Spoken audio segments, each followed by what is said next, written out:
We might have just witnessed the game of the year for this Syracuse men's basketball team. The Orange were in complete control against Wake, up by as many as 16 in the second half. And then, surprise, surprise, SU got into foul trouble once again. That forced Jim Boeheim to put Bryson Goodine in the game. The freshman was the eventual hero. There's a lot to break down from this crazy game, so let's get right to it. This is Orange Press Pass.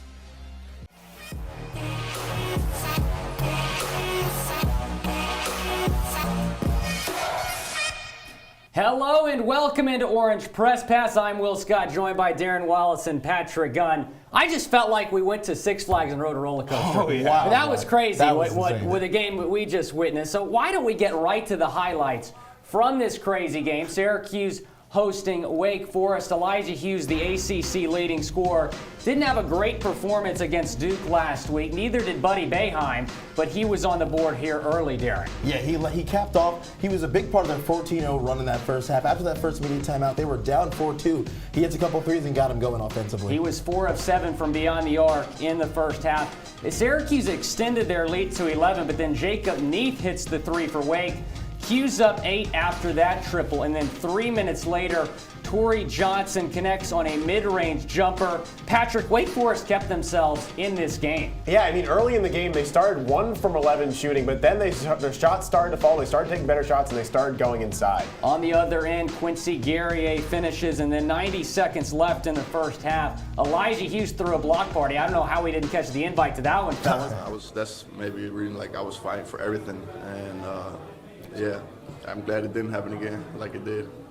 Guys, I'm becoming a big Jesse Edwards fan. I mean, how can you not like that guy? Nice guy. Classy guy. He deserves it after He was tonight. put in a tough situation 2 weeks ago against Clemson, didn't perform well. Another tough situation tonight. He steps up and gets the job done for the Orange. Welcome back into Orange Press Pass. I'm Will Scott. He's Darren Wallace. He's Patrick Gunn. We're going to play a little game called What's Going On. Darren, I want to start with you. What's going on with Syracuse's decision-making? Some questionable shot attempts in the second half. What's going on is they're just displaying their youth. They're a very young team. Come over time, and they just need to get some growing. The Joe Girard breakout game is coming. I've said it the past 12 games, but it's going to come sooner rather than later. I want to talk about another Orange sharpshooter, though, and that's Buddy Boeheim. He had a great first half, 4 of 7 from three-point range. Second half, he only made 1 three-pointer. Darren, what's going on with Buddy Bullseye? Well, what's going on is they're finding him early. Syracuse is looking for him. What do you expect? He's a shooter. 2 Houston Rockets references from Patrick Gunn in this show. I love it. It's a great day for you. You're getting points. Yes. I want to talk about, to close things out here, Syracuse's rebounding. They actually look good rebounding in the first half. In the second half, not so much. They got absolutely dominated on the glass in the second half. Main reason Wake was able to get back in this game. Darren, what's going on? Tell me. Listen, they had 11. Working, making smart plays inside if they want to be able to get those rebounds. Absolutely agree, and that could be a big key to winning on Tuesday against NC State. Dare I say, the biggest game of the season for Syracuse. We'll break down that matchup on Tuesday night in the Dome, and then Darren and Patrick will give their final thoughts. We return on Orange Press Pass. So with the runner on first base, nobody out, Dustin Duhan will step in. The 8-hole hitter grounded out in the second inning, his first time up. Duhan from Moss Bluff, Louisiana, went to Sam Houston High School. Had a great game last night, was 2 for 4 with 2 RBIs. That pitch in the dirt. Staying at first base is Gonzalez. Gonzalez on the year, 12 for 15 in stolen base attempts. Would you send him here, Matt? I would not. I think we've seen a drastic change from Scholl. He looked dominant. Remember the check swing from Gonzalez, chasing everything. But since the walk, feels like Scholl is getting very fine.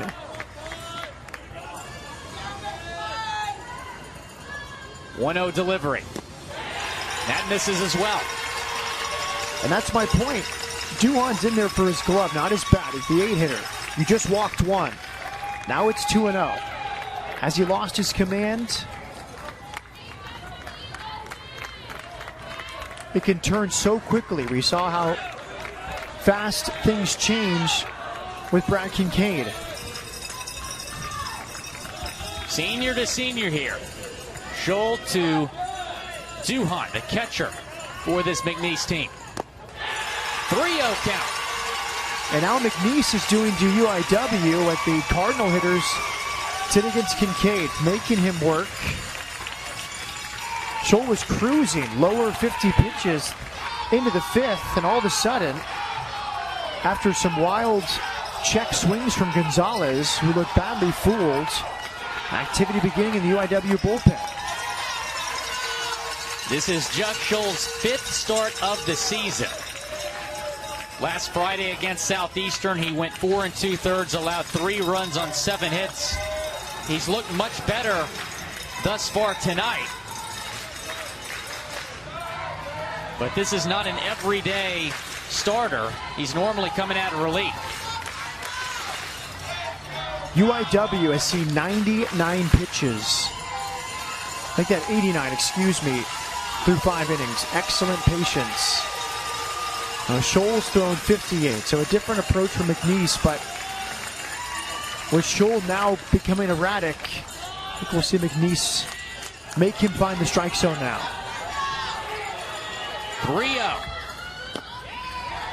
Throws one in the strike zone. He needed that. First strike in a while. He walked Gonzalez, who stands at first base. 3-1 count now to Duhan. Duhan 2 for 8 thus far in this Southland tournament. Sends one right to the shortstop Gonzalez. The flip to first. Double play.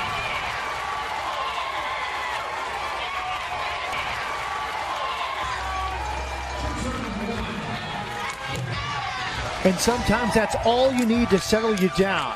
John Scholl, desperate on the mound. Hard hit right to his senior, Ryan Gonzalez. Taylor made 6-4 to 3.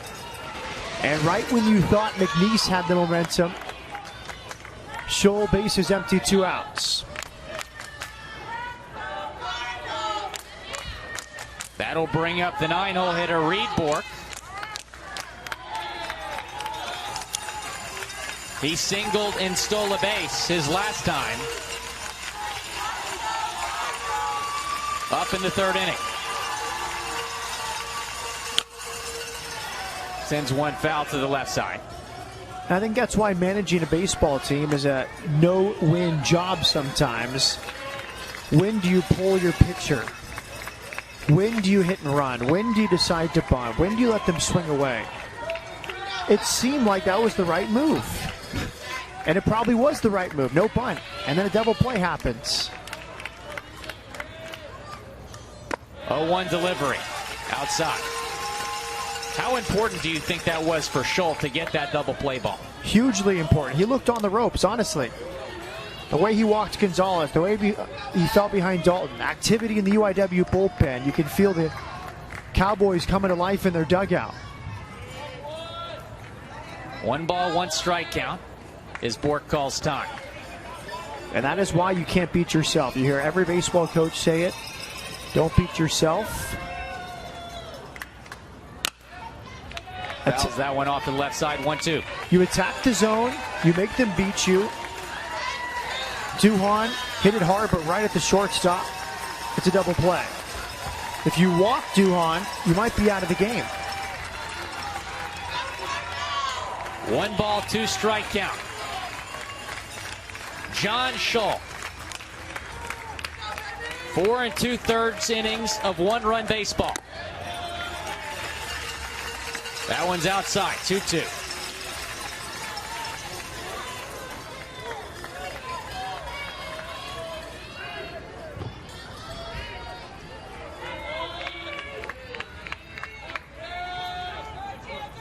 Reed Bork 2 for 8 thus far with 2 RBIs in this tournament.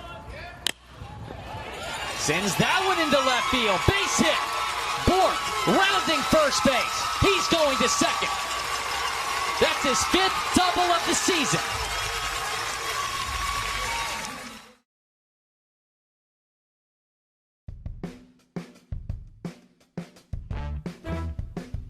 Hello and welcome to another edition of Beat the Bookie. I'm your host, Will Scott. here to make you some money. As always, we got $100 to give out to Benjamin Franklin. Going on the road will be a challenge. Give me $10 on the Bears to cover. To the SEC we go. Number 5, Alabama, going on the road to Mississippi State. This is a great opportunity to make some money in Stark Vegas. With Tua Tagovailoa's status up in the air, that's really affecting the line. It's at 19 right now, but you got to remember his backup can ball. Mac Jones had a great start against Arkansas when Tua was out, and Bama's going to be coming into this one playing angry after the loss to LSU. Nick Saban hasn't lost back-to-back games since 2007. So with that being said, with or without Tua, Bama by a million against a bad Mississippi State team. I got $15 on it. Let's head from Stark Vegas to Ames, Iowa. Iowa State hosting number 19 Texas. The Cyclones are a 7-point favorite. I mean, I get it. They're a good team. Took Oklahoma down to the wire last week. But beating Texas by more than 7? I don't know. The Longhorns got a big win against Kansas State last week. This will be a really close game. I don't see any team winning it by more than a touchdown. Because of that, I'm putting down $15 for Texas with the spread. Here we go. Georgia State versus Appalachian State. You let me down last week, Georgia State. How do you beat Tennessee and lose to UL Monroe? I don't get it. But you know what, Georgia State? I've been riding with you. I'm going to keep riding with you. So let's get the job done, starting with our big games. Pac-12 championship game happening tonight. Number 5, Utah. Number 13, Oregon. The Utes likely in the playoff with the win. Oregon playing for a Rose Bowl bid. The line here is interesting. 6.5 in favor of Utah. These are two very evenly matched teams. Yes, Utah has the edge on defense, but I like Justin Herbert's chances. He'll be by far the best QB they've faced. 31 touchdowns, 5 interceptions for the potential first-round pick. I think this will be a very close game either way. I'm going to buy a half point to bring the line up to 7 with a teaser. Very big difference between 6.5 and 7. I very much like Oregon's chances to cover. To the Big 12, number 6 Oklahoma, number 7 Baylor. Now, if Utah loses, this could become a playoff play-in game. And you remember a couple weeks ago, Baylor was up 28-3 at home against OU, and they lost. I love, love, love betting on revenge games. Look what happened with LSU and Texas A&M last Saturday. How about an unranked Purdue basketball team blowing the doors off of Virginia the other night? Baylor is going to come out playing angry. I'm not saying they're going to win, but it's going to be close. I had Baylor covering a couple weeks ago. Even though they blew it, they still covered. So give me the Bears +9. I haven't been impressed with Oklahoma the way they've been playing down the stretch. 5-7 Ball State team by 14 points. I'm confident about a CMU cover here. They're 9-3 against the spread this season. I mean, they're called the Chippewas. How can I not bet on them? Championship future pick. I got to take LSU +250. Really good bargain here with a $5 bet. No one can stop Joe Burrow. No one can stop this LSU offense, and they've been battle-tested like nobody else. To the Plains, Auburn hosting Kentucky tonight. The Tigers have been hearing it all year. You aren't legit. You haven't beaten anybody. This is their chance. Auburn is undefeated at home this season. One of the best offenses in the country, putting up 80 points a game. I'm putting my money on Bruce Pearl. I think Auburn picks up their biggest win of the season. I'm going back home to the state of Texas for this next pick. The Longhorns hosting Iowa State. I'm in absolute shock that the Horns are only a 3-point favorite at home. Iowa State is terrible. I repeat, terrible. And you might say, oh, well, this is a trap. Vegas knows something that you don't, Will Scott. Well, you know what? Iowa State was a 4-point dog against number 1 Baylor, and the Cyclones got rocked last week. I'm not overthinking this one. Texas is at home and is the much better team. Hook 'em Horns. Come on, Rutgers, don't let me down. Well, thanks for tuning into another edition of Beat the Bookie. Enjoy a great weekend of college football and a great weekend of money making.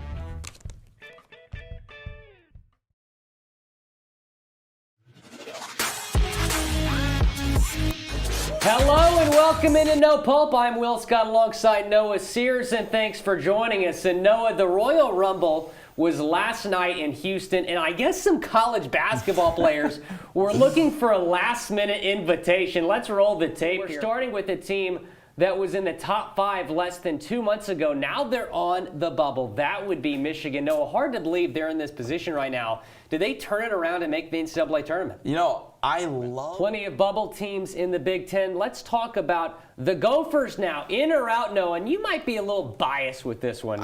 Okay. Hands in the air. I may be a little biased. Welcome back to No Pulp. I'm Will Scott. He's Noah Sears. And And I need to stop calling you a special guest. You're just a regular at this point. Matt I'm so Bonaparte happy to joins be the here, show bro. once again. Happy to have you. And you two are going to go toe-to-toe. You know the drill. Whoever gets the most points will win this debate. I'll introduce a topic and award a point to whoever I think has the best argument. So let's start with the first topic. The Senior Bowl happened this past weekend. Joe Burrow missing the festivities. That's why Justin Herbert won MVP, obviously, because Joe Burrow wasn't playing. Thank you very much. Does the Senior Bowl matter? Noah, let's start with you. All right. There's been so many great performances this season. I mean, you have Marcus Howard from Marquette, Cole Anthony for North Carolina, putting together some really good performances. But who would you say, Matt, is the best player in this upcoming draft class? You just mentioned him, Cole Anthony, Yep. UNC, baby, 6'3", 190. So That's this fine. next topic, our last topic, will decide who wins the entire debate. So it's a two-pointer. He is 1 point away from beating you 2 consecutive times. How does that make you feel? It's not going to happen. I cannot. Welcome into a breaking news edition of the No Pulp webisode. I'm Will Scott alongside Noah Sears, and unprecedented news hitting college basketball today. Due to the recent coronavirus outbreak here in the United States and around the world, March Madness will be held without any fans in attendance. He went on to say, while I understand how disappointing this is for all fans of our sports, my decision is based on the current understanding of how COVID-19 is progressing in the United States. This decision is in the best interest of public health, including that of coaches, administrators, fans, and most importantly, our student athletes. And Noah, this is just absolutely devastating. As Jeff Goodman also chiming in here, things are moving quickly. He says right now it's no fans, but we don't know where this is headed. There have been discussions about canceling or postponing the NCAA tournament, but we're hoping it doesn't get to that point. Noah, what do you think this means for March Madness? We've never seen anything like this. Yeah. Well, while it's supposed to be seniors getting honored on senior night, Joe Burrow wanted to pay tribute to the fans. He did that on Saturday with the name on the back of his jersey spelled out in their language. And to give you some background, for years, LSU has been known for having a weakness at the quarterback position. Yeah, they've had some good ones come around every once in a while, but they've never had a quarterback in the Heisman conversation really ever. Then in the spring of 2018, a backup quarterback from Ohio State began to look for some transfer options. It came down to Cincinnati, which was much closer to home, in a school about 1,000 miles south in Baton Rouge, Louisiana. I think he made the right choice. After breaking record after record, a kid from Athens, Ohio, will leave the Bayou State as the greatest player ever to don the purple and gold, and likely is their first Heisman winner in a half-century. We'll start with you, Will. Well, as you all know, I mean, this is a college sports show, but Noah and I wanted to close the show tonight talking about an athlete who never even put on a college jersey, but yet has had such a profound impact on so many that have. Kobe Bryant went straight from Lower Merion High School to the NBA. He made his professional debut at age 18, 33,643 points, 18 All-Star games, 5 championships later. He stepped off the court as one of the greatest to ever do it.